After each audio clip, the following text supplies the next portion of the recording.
Bom, vamos ver o movimento de queda livre. O movimento de queda livre é um movimento vertical, onde o corpo é solto do repouso a partir de uma certa altura. O que isso implica? Se ele estava em repouso, ou seja, ele estava parado, a velocidade inicial vai ser igual a zero. Toda vez que um corpo estiver em repouso no início do movimento, a velocidade inicial é zero.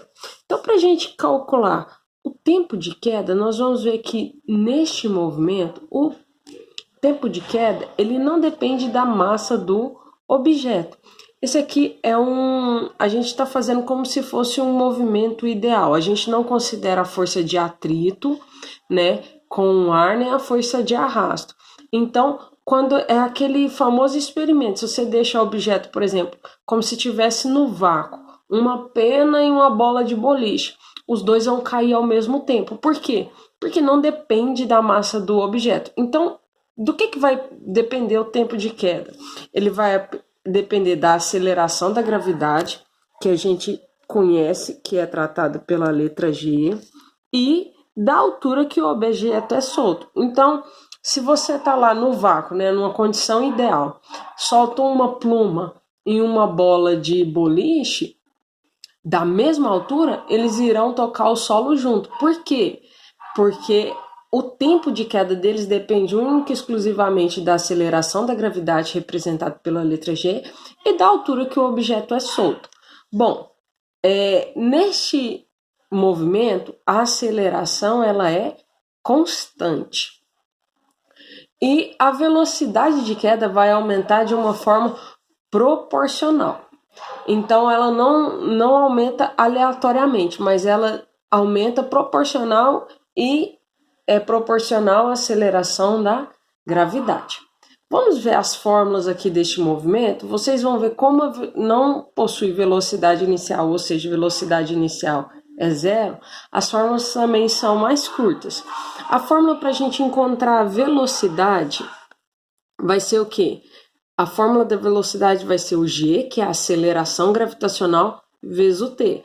Qual que é o valor do G? O valor do G vai depender muito de como seu professor trabalha. Tem gente que trabalha com G igual a 10 metros por segundo ao quadrado e tem enunciado que pede 9,8 metros por segundo ao quadrado.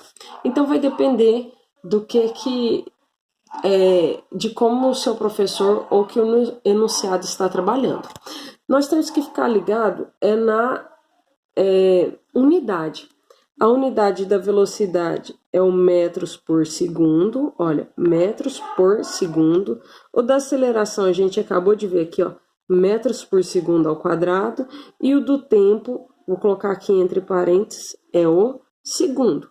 Para a gente calcular a altura, eu estou chamando a altura aqui de H, tem gente que chama de S, tem gente que chama de Y. Então, vai depender de como o livro está tratando ou o seu professor. Estou chamando de H aqui. A altura vai ser G, que é a aceleração gravitacional, vezes o tempo elevado ao quadrado.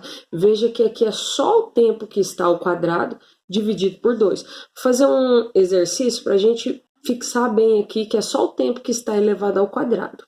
E a equação de Torricelli, para que serve essa equação de Torricelli? Simplesmente para a gente relacionar a velocidade com a altura. Olha aqui, ó, a equação de Torricelli vai ser o quê? Velocidade final ao quadrado é igual a 2 vezes o G, que é a aceleração gravitacional, vezes H. 2 vezes G vezes H. Então, se a gente for já isolar aqui a velocidade vai ser igual a raiz quadrada de 2 vezes G vezes H. Lembrando que G é a aceleração gravitacional e H é a altura do objeto.